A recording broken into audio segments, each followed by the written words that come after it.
Across the globe, many find their lives threatened because they are Jewish.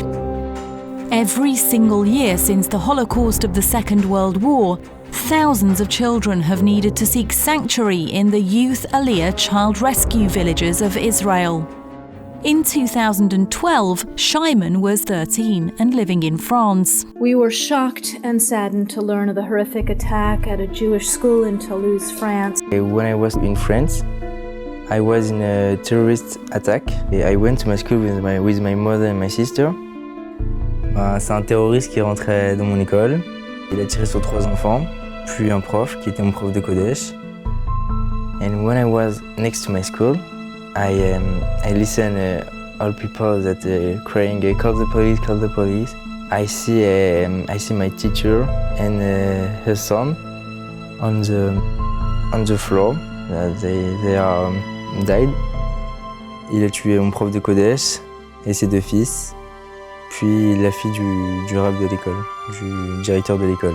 After witnessing the death of his teacher and fellow students, Shimon withdrew dramatically from society and was scared of showing his faith in public. To be Jewish in France is not easy. We never can go out with kippah in my hand. It was impossible to live Jewish. Shortly after the attack, Shimon's family made Aliyah, seeking a new life in Israel. Shimon, however, was greatly traumatized, and only with specialized counseling and the support of staff and his peers could he slowly rebuild his life. Terrorist attacks are not the only danger. With over 450,000 children identified as at risk in Israel alone, and over 1 million children living below the poverty line, there is a severe need for help. In the case of Noi, she grew up in a violent home. I remember when I was young, my mother, she and my father got in a fight. She felt threatened by my father. She was afraid he would do something to her. I think the environment that she came from taught her very well that she couldn't say what she feels or thinks. And if she did, it would cost her. She would be punished. At just 7 years old, the violence had got so bad that Noi's mother fled with her 2 daughters to the safety of a women's refuge. I came back from school and I saw all my things in packages. When I asked her where we're going, she said we're going to a hotel. When I got there, it was a women's shelter. I felt a little ashamed. I didn't want to be there. The continuous fighting left Noi feeling alone and without a parent she could rely on. 2 years later, the horror continued for Noi when she learned her father was going to prison. I was at school and it was a day that I did math test. I remember even what I wore. In the middle of the test, the secretary came to my class and she called me because my father wants to speak to me. And I answered the phone and he tells me, "No, I'm sorry that I didn't tell you before. I'm going to jail now.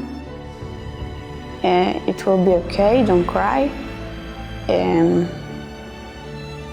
But I did cry.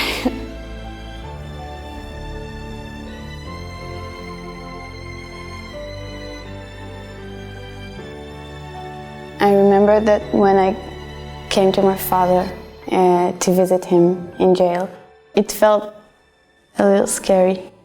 They first asked us to get all the belts off, or the phone, or anything metal that we have on us.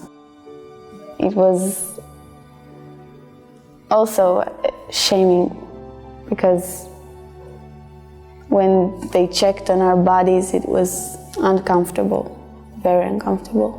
Noi spoke very little of our family, and every time that we reached talking about her father, she would try to take the conversation elsewhere. a person doesn't get to jail for 4 years for nothing. I didn't get a family this time, in this period of my life. Like Noi, each child arrives with a complex set of needs, having been through much in their early years. Many have suffered violence, economic hardship, or abuse at the hands of the adults and societies around them, and desperately need the safety, counselling, and community that the villagers provide. Helping the children through their pain can have a dramatic impact on the staff. I think now that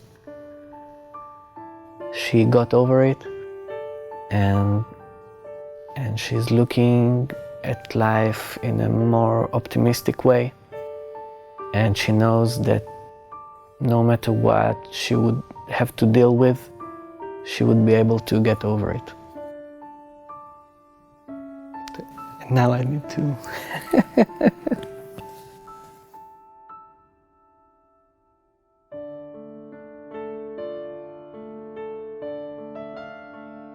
There are many more like Shimon and Noi. Every single child in the villages has their own story. Youth Aliyah Child Rescue works tirelessly to support the work of 7 villages that are safe havens of comfort, education and support to thousands of children. Each of the villages create carefully tailored programs of counselling, therapy and activity for every student to help them grow into fully confident and responsible young adults. Noi is about almost 18 years old now, and she went a long way since she came here. She's now a very strong person that knows what she wants to do with her life. Noi has really flourished since being at the village and has shown a natural talent in conflict resolution in both the village and beyond. Right now she's the most experienced peer mediator in Israel.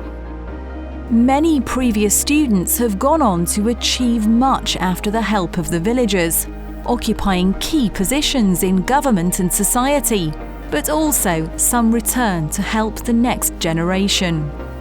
In the case of Sagi, he, like other key staff, was also a student in the village.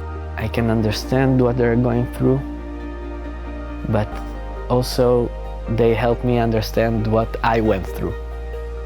Although the villagers get some government support, it's simply not enough. Thank you for supporting the work of Youth Aliyah Child Rescue. With your help, we will be able to provide more children with the support they so desperately need to thrive and become the future leaders of their communities and of Israel.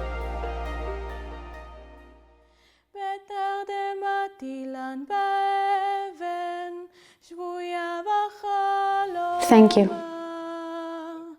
תודה רבה. Merci beaucoup. Thank you. Thank you very much.